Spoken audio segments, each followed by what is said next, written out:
Oke, kita mulai ya. Sebelum kita belajar pada hari Jumat ini, mari kita berdoa terlebih dahulu.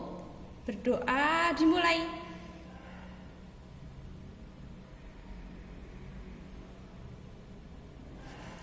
Berdoa selesai. Nah, belajar bersama Mbak Ica hari ini kita akan belajar IPA dan IPS tentang peran dan pelestarian hewan terhadap keseimbangan ekosistem. Lalu sebentar. Selanjutnya di sini Mbak punya gambar salah satu hewan yang dilindungi di Indonesia. Apa ini? Siapa yang tahu? Yuk jawab. Gambar apakah itu? Betul, elang Jawa. Jadi elang Jawa ini merupakan salah satu hewan endemik Indonesia. Apa itu hewan endemik? Hewan endemik itu bisa dibilang juga hewan khas dari Indonesia yang biasanya si elang ini dapat kita temui di daerah tertentu, misal di hutan atau di lereng-lereng gunung. Nah, habitat si elang ini itu biasanya di lereng-lereng curam, di dekat jurang, di sekitar pegunungan. Lalu biasanya si elang ini membangun sarangnya di pohon yang tinggi, yaitu yang memiliki ketinggian 20 sampai 30 meter. Lalu selanjutnya, sudah berubah slide-nya? Gambar apa ini? Komodo, betul. Jadi hewan dilindungi yang selanjutnya ada komodo. Nah, komodo ini merupakan biasanya bisa disebut sebagai kadal terbesar di dunia. Di mana tinggalnya? Komodo ini tinggal di salah satu pulau. Jadi satu pulau ini isinya komodo semua. Namanya Pulau Komodo di Nusa Tenggara Timur. Lalu, komodo diyakini sebagai salah satu hewan zaman purba yang masih hidup sampai saat ini. Bayangkan, berjuta-juta tahun yang lalu ada dinosaurus, ada brontosaurus, dan dinosaurus yang lain itu yang sekarang sudah punah. Nah, si komodo ini disebut-sebut sebagai salah satu hewan zaman purba, teman-temannya dinosaurus yang sampai saat ini masih hidup di Pulau Komodo, yaitu yang ada di Indonesia di Nusa Tenggara Timur. Komodo merupakan hewan karnivora. Apa itu hewan karnivora? Siapa yang tahu? Hewan karnivora adalah betul, hewan pemakan daging. Komodo ini merupakan hewan pemakan daging. Saat lapar, komodo akan jadi ganas, bahkan dapat memakan sesama jenisnya sendiri. Jadi, si komodo ini kalau sedang lapar dan tidak ada makanan, tidak ada mangsa, komodo dapat makan temannya sendiri. Jadi komodo dapat makan komodo. Selanjutnya, nah ini ada 6 contoh hewan dilindungi di Indonesia. Yang pertama, ada apa itu? Yang gambar paling kiri atas, yang 2 ekor gajah. Ada 2 ekor gajah. Gajah ini biasanya diburu manusia untuk dimanfaatkan apanya? Dagingnya, kulitnya, tulangnya, apa?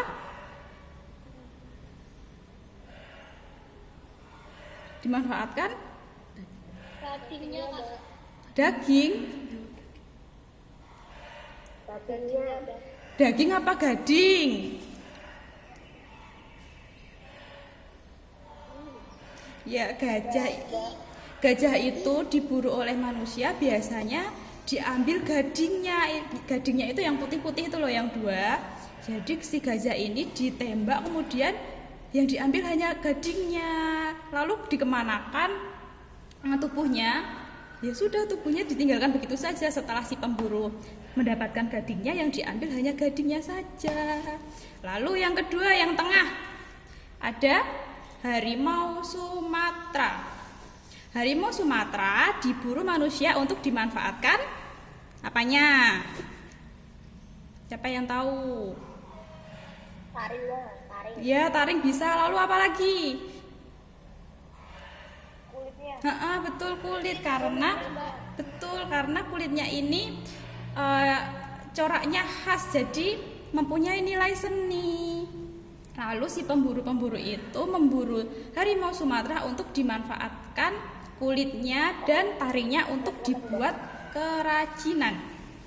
Selanjutnya, Suaranya itu Mbak. sekarang masih putus-putus.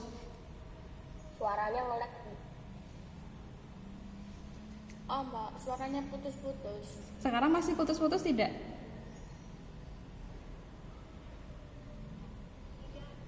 Tidak. Oke, kita lanjut ya. Tidak Bu. Oke, kita lanjutnya.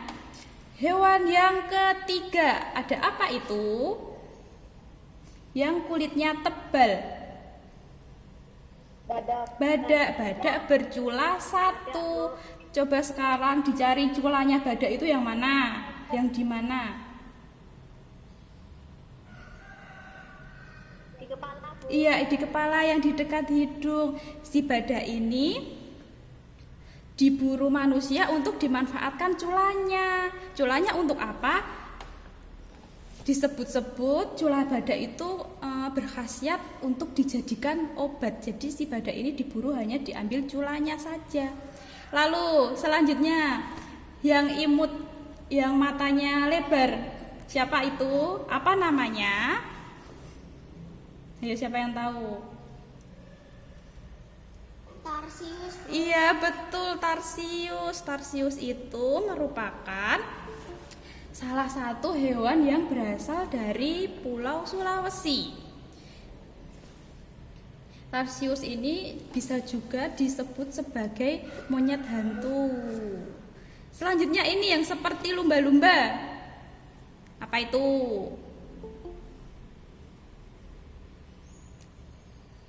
Ada yang tahu? Lumba-lumba. Iya, lumba-lumba, tapi ini lumba-lumbanya khas, beda. Kalau lumba-lumba biasanya hidup di air asin, di laut. Kalau ini lumba-lumbanya hidup di air tawar, di sebuah sungai di Kalimantan.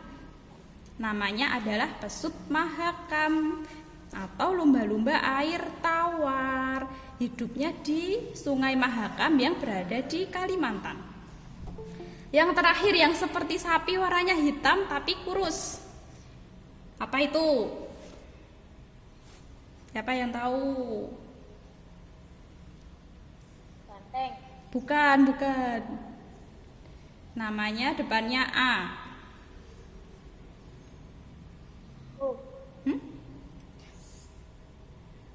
Bukan sapi, bukan kerbau, bukan banteng, tapi itu adalah anoa. Apa?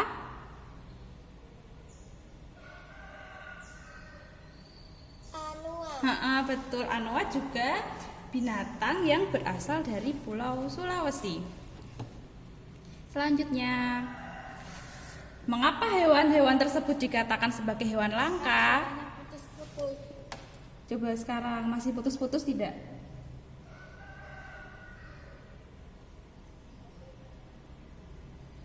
Masih.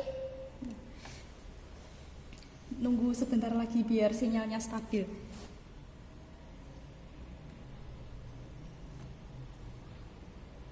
Kalau sekarang masih putus-putus tidak?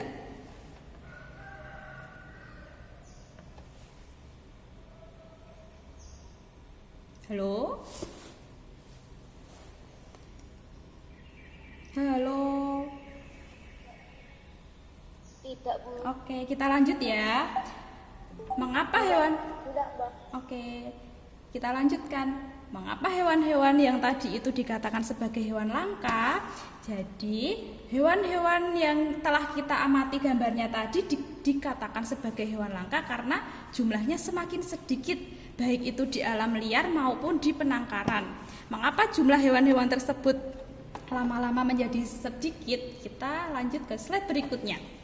Yang pertama, karena kerusakan habitat. Di sini ada gambar hutan yang gundul, yang dijadikan lahan pertanian. Apabila hutan ditebang pohonnya, kemudian hutan menjadi gundul, maka binatang-binatang yang tinggal di hutan akan tidak punya rumah, akan kehilangan rumah. Apa akibatnya? Nanti hewan-hewan tersebut akan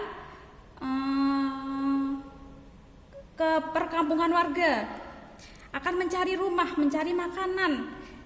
Akhirnya dia bisa nyasar ke perkampungan warga. Dia nyasar ke perkampungan warga, warga takut. Setelah warga takut, akhirnya dibunuh karena dianggap sebagai ancaman. Selanjutnya, nih, ada perburuan liar, ada 2 gambar. Coba gambar yang kiri itu apa?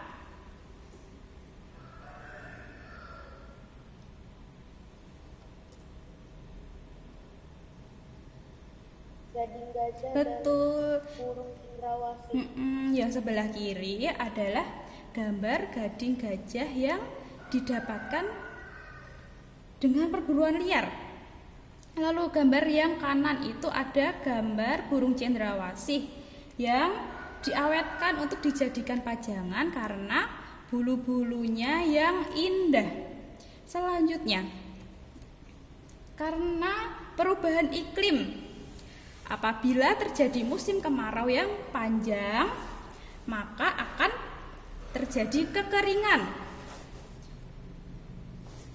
Setelah terjadi kekeringan, maka tidak ada air, lalu tumbuhan tidak hidup. Setelah tumbuhan tidak hidup, maka hewan-hewan pemakan rumput akan kesulitan untuk mencari makanan. Lama-kelamaan, binatang-binatang tersebut akan mati karena kelaparan. Bisa juga yang kedua, musim kemarau yang berkepanjangan lama-kelamaan akan menyebabkan kebakaran hutan. Loh, kok bisa? Kenapa? Padahal cuma musim kemarau kok bisa menyebabkan kebakaran? Karena saat musim kemarau, udara yang tertiup itu panas. Udaranya panas, kemudian daun-daun yang kering saling bergesekan. Apa yang terjadi jika daun-daun yang kering itu saling bergesekan? Nantinya akan timbul percikan api jika daun-daun yang kering itu bergesekannya cukup lama. Setelah timbul percikan api yang tadinya kecil lama-kelamaan akan besar, kemudian akan dapat membakar hutan. Setelah hutan terbakar, hewan-hewan otomatis akan kehilangan tempat tinggal. Bahkan ada juga yang mati karena tidak sempat menyelamatkan diri. Selanjutnya, nah ini yang ketiga, yaitu wabah penyakit yang menyerang hewan. Hewan-hewan itu bisa punah karena bisa jadi juga sedang sakit, sedang menderita, sedang terjangkit virus ataupun infeksi yang belum ada obatnya. Ketika belum ada obatnya, manusia kan juga belum bisa mengobati. Lalu lama-kelamaan hewan tersebut akan mati karena tidak segera diobati. Halo? Sekarang masih putus-putus ya?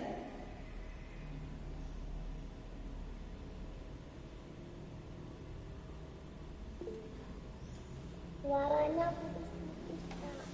Oke, tunggu sebentar ya. Ditunggu sebentar biar tidak putus-putus.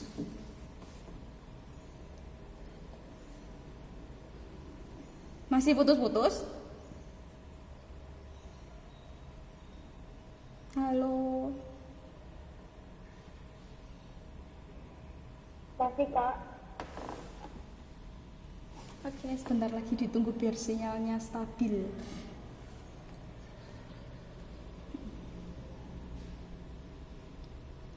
Sudah tidak putus-putus? Lanjut ya.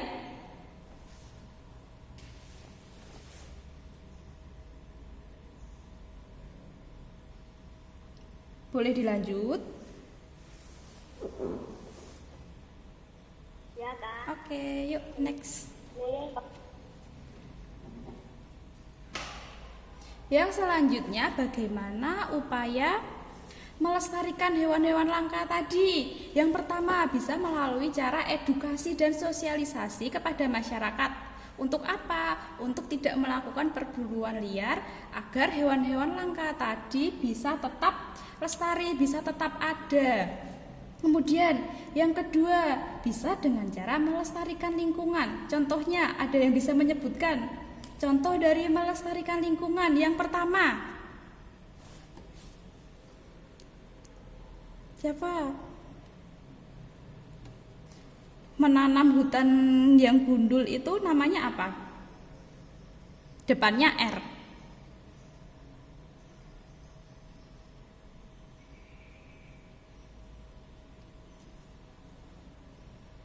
Halo. Ya, reboisasi. Melestarikan lingkungan itu bisa melalui cara reboisasi. Dengan kita melakukan reboisasi, hutan menjadi hijau, maka hewan-hewan yang tinggal di hutan mempunyai tempat tinggal. Yang ketiga, membuat peraturan larangan penangkapan dan perburuan liar. Misalkan pemerintah membuat peraturan jika memburu harimau Sumatera, maka akan dipenjara selama 5 tahun. Nah, dengan seperti itu otomatis si pemburu akan takut dipenjara. Setelah takut dipenjara, maka si pemburu itu takut untuk berburu. Jadi jumlah harimau Sumatera tetap banyak, tetap lestari karena tidak berkurang karena pemburuan liar. Yang keempat, membuat tempat penangkaran berizin. Contohnya apa coba? Siapa yang bisa menyebutkan tempat untuk melindungi satwa-satwa yang dilindungi di Indonesia? Suaka, siapa yang tahu? Suaka Marga Satwa. Iya betul, Suaka Marga Satwa. Selanjutnya, kenapa kok kita harus melestarikan hewan? Yang pertama, agar keseimbangan alam tetap berjalan dengan baik. Kita lihat di sini ada rantai makanan.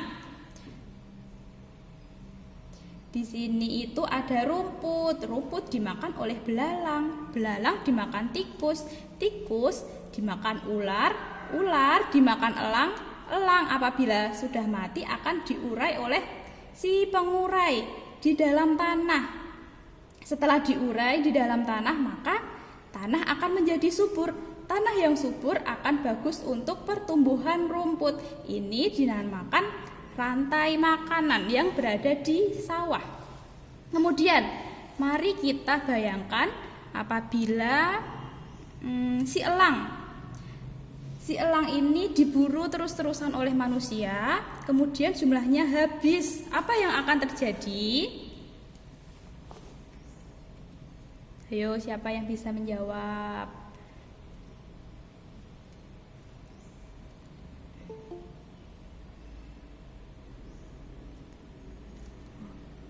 Apabila elang ini diburu oleh manusia dan jumlahnya habis, maka yang terjadi adalah populasi si ular ini akan meningkat. Karena apa? Kok si ular jumlahnya bisa menjadi banyak? Karena tidak ada yang memakan si ular. Si elangnya kan sudah mati, sudah habis. Jadi tidak ada yang memburu ular untuk dijadikan makanannya. Lalu setelah jumlah ular banyak, apa yang akan terjadi dengan si tikus?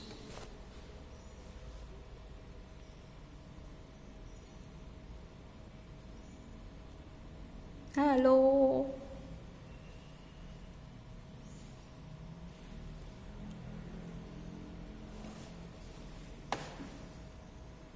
Suaranya putus-putus. Sebentar ya.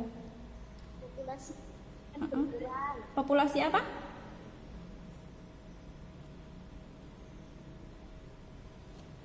Populasi tikus akan berkurang. Iya, apabila jumlah populasi ular banyak, maka populasi tikus akan berkurang. Kenapa?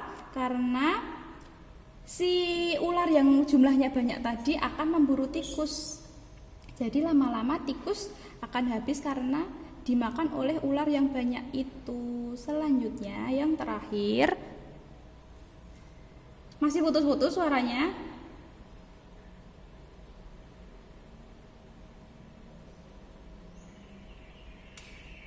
Iya kak. Nah, bentar. Masih kak. Ditunggu sebentar lagi.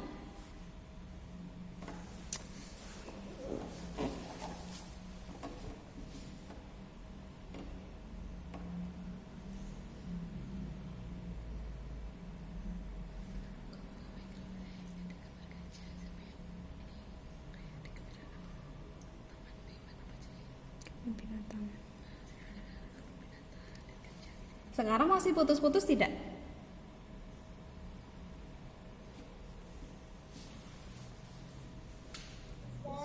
Tidak, oke. Selanjutnya coba sekarang di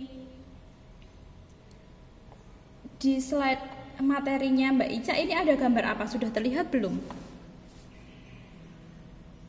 Ada gambar apa itu?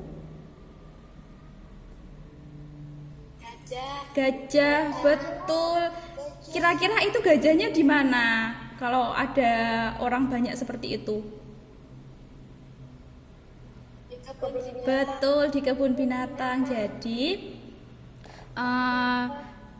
alasan mengapa kita harus melestarikan hewan itu diantaranya untuk melestarikan keanekaragaman hewan. Agar apa? Agar bisa membawa manfaat bagi perkembangan ilmu pengetahuan di masyarakat. Di sini ada contoh gajah di kebun binatang yang dijadikan sarana edukasi, sarana belajar bagi anak-anak. Biasanya di kebun binatang itu ramai anak-anak kecil seperti anak PAUD, anak TK yang semangat untuk melihat binatang-binatang. Nah, alasan mengapa kita harus melestarikan hewan diantaranya agar dapat membawa manfaat bagi ilmu pengetahuan. Masih putus-putus kok. Halo. Kameranya. Iya, kameranya rendet. Kameranya putus-putus kak. Tapi suaranya jelas tidak? Kalau suara nggak putus-putus. Oh, nggak apa-apa. Jelas kak. Nggak apa-apa kalau asalkan suaranya jelas, nggak apa-apa. Sudah selesai deh belajar hari ini. Hanya mengamati gambar. Nah, selanjutnya setelah ini Mbak Ica akan membagikan latihan soal. Nanti dikerjakan ya, oke? Soalnya dikit kok, cuma ABC. Oke. Oke kak. Karena pembelajaran hari ini sudah selesai, mari kita tutup dengan berdoa. Sikap siap berdoa. Yuk, siap berdoa. Berdoa dimulai.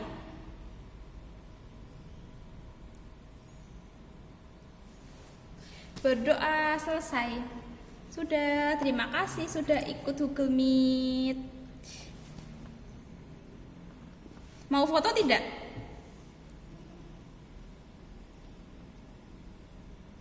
Mau ya, sebentar ya, jangan keluar dulu. Yuk, kameranya dinyalakan semua. Gas lah. Yuk.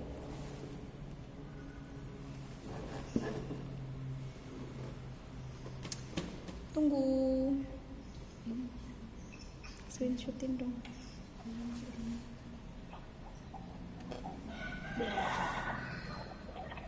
Satu, dua, tiga. Lagi gaya bebas. Satu, dua, tiga.